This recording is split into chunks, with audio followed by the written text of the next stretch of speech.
First-time director Cord Jefferson will definitely have a lot of people talking about his new comedy drama that generated a lot of positive buzz earlier this year at the film festivals. But the question is this one of the best films of the year, and will it get the award recognition that I believe it deserves? We'll be discussing that and much more in today's spoiler-free review of American Fiction. But before we get into my thoughts, let's start the conversation in the comments below. Let me know if you all were excited to check out this film, but more importantly, once you've seen it, let's talk about the good, the bad, and the ugly, what worked, what didn't work, your thoughts on the writing, the direction, the story at hand, the performances on screen, and also if you're someone that keeps up to date with the award circuit, what are the chances that you think it will get some award recognition, but also what are the chances that you actually think it's going to win some awards? Let's talk about all that in the comments below. So starting off with the positives, I want to talk about first-time director Cord Jefferson, who has been a part of some great writing staffs on television. He's worked on shows like Succession, Watchmen, Station 11, all great programming, but this is his first feature film. I gotta say, very impressed by his direction because he's directing some of the best actors in Hollywood and just like some Hollywood royalty, in my opinion. But also, I was just as impressed with the writing. He's the writer of this film, and the writing was on point to me because the subject at hand is something I'm very much fascinated in because as a kid, I have always been a lover of great storytelling, whether that's movies, TV shows, and I love representation. I love seeing myself on screen in all the different genres, horror, comedy, sci-fi, action, superhero genre, you name it. But more times than not, and I'm not saying all the times,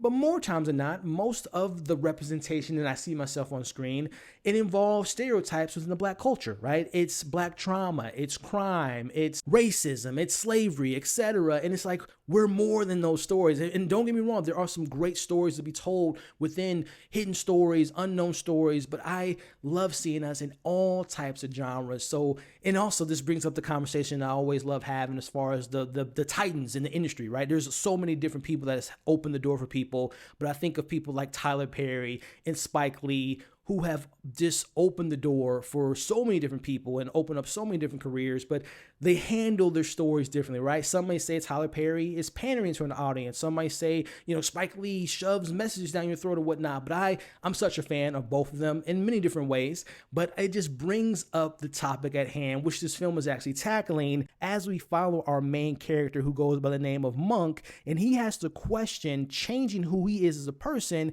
and going against his morals just for entertainment purposes, as Monk is a frustrated novelist who's fed up with the establishment that profits from Black entertainment that relies on tired, offensive tropes. Now, to prove his point, he uses a pen name to write a outlandish Black book of his own, a book that propels him to the heart of hypocrisy and madness he claims to disdain. And there are just such a great balance to me in this film of tackling the situation in such a funny and nuanced way with the satire, but it's also such a adult type of movie in my opinion. Like, it is very much handling unspoken family trauma. It dives deep into personal relationships, and there's just so many good things within this movie story. And this film reminded me so much of films that I've seen as a kid, whether it's Chris Rock's CB4, or you have Hollywood Shuffle, or even Spike Lee's Bamboozled. Like, it has a similar type of story that's going on, but I found American Fiction to tackle the subject matter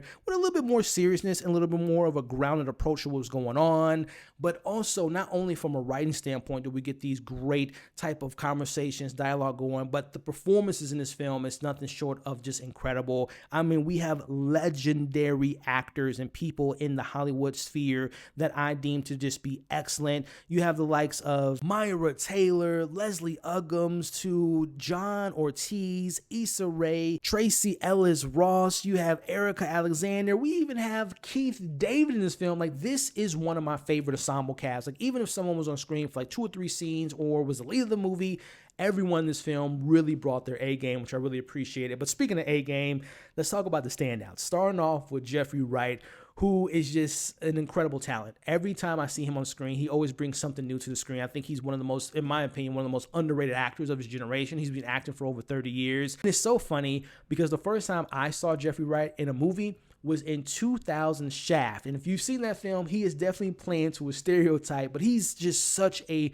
fascinating actor, and he gets to really shine in this movie as our main character, Monk, who is a writer whose work he deems to be underrated or undervalued, but he's also a bit of a loner and very much closed off to his family and friends, and he's really afraid of making human connections, if I'm being honest with you all. And Jeffrey Wright plays that role so well. I just love when a character, especially in a lead character, like I love when we have a character that's very uplifting, you want to aspire to be them, but I love just as much as having those things, but a flawed character. I love when my characters are flawed because that's just the reality of the situation. We all are flawed. We all have our imperfections. And that's what makes this character to me feel so realistic, but more importantly, feel so relatable. So when it comes to, again, we're talking about Oscars and award season, I definitely see his name being brought up in Best Lead Actor because Jeffrey Wright is just phenomenal in this film. But I was just as impressed by a supporting character played by Sterling K. Brown. He plays Clifton or Cliff. He is the brother of Monk, and he is someone that's going through a divorce in this film after being caught with another man,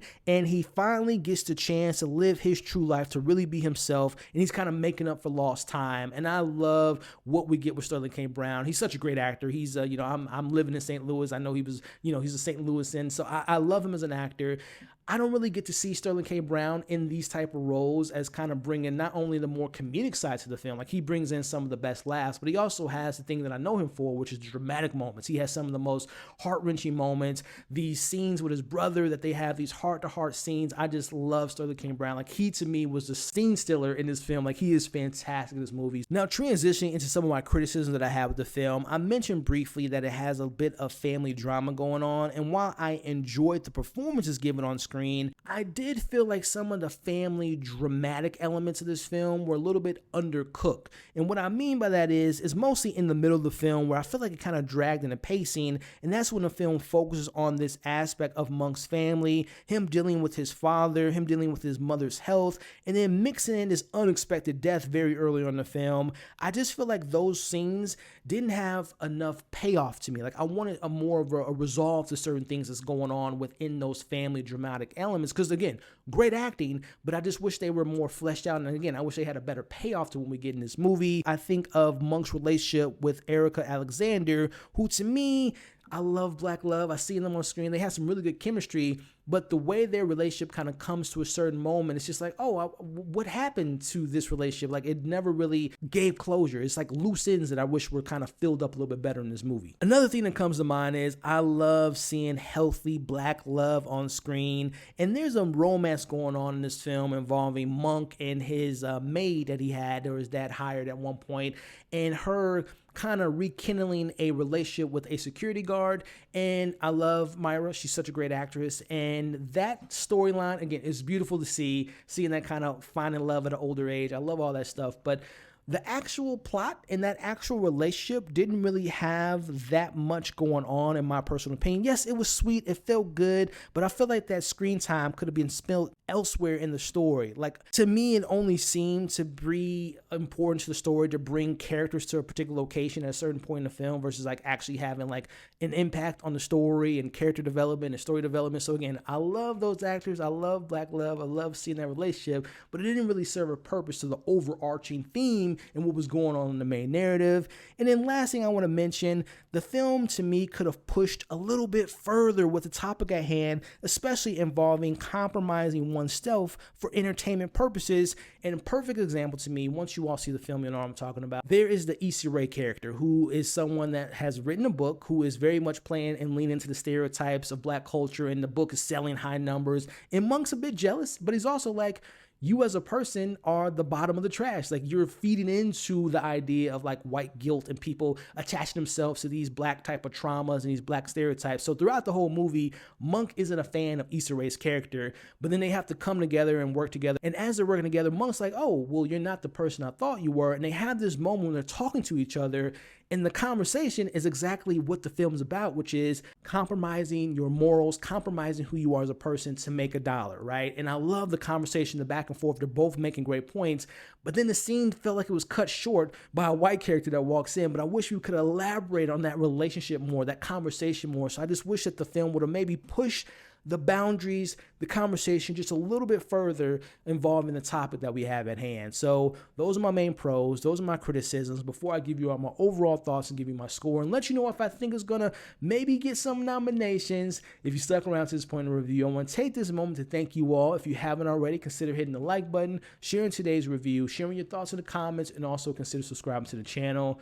Overall, to me, this was a satisfying and cleverly written satirical comedy that exposes elements of the media that are obsessed with portraying Black trauma and exploiting Black stereotypes as entertainment. Now, I thought the cast was incredible. Jeffrey Wright delivers a very nuanced performance, but Sterling K. Brown steals the spotlight. The film is well balanced with comedy and drama, but the family subplot is not entirely as effective as I thought it could have been, especially in the middle of the film. But fortunately, it does end on a pretty solid note. In his directorial debut, Cord Jefferson to me is incredible and does a great job, and I'm eagerly anticipating what he tackles next. I'm going to give American Fiction a 4.5 out of 5. And again, going back to that award contention, I definitely could see this film getting nominated for Best Picture, Best Leading Actor, and maybe Screenplay. But definitely getting that recognition that I deserves. And hopefully we might get some W's with this film because I think it deserves it. So again, 4.5 out of 5 for me for American Fiction. But that's my thoughts on the film. It is now time for you all to let me know what you all thought of the film once you saw it. What worked, what didn't work, thoughts on the writing, direction, the story, all this stuff we talked about in today's review. Let me know your thoughts in the comments below. You all are awesome. I really appreciate you supporting today's video. Hope you're staying safe, and I'll catch you all on the next video.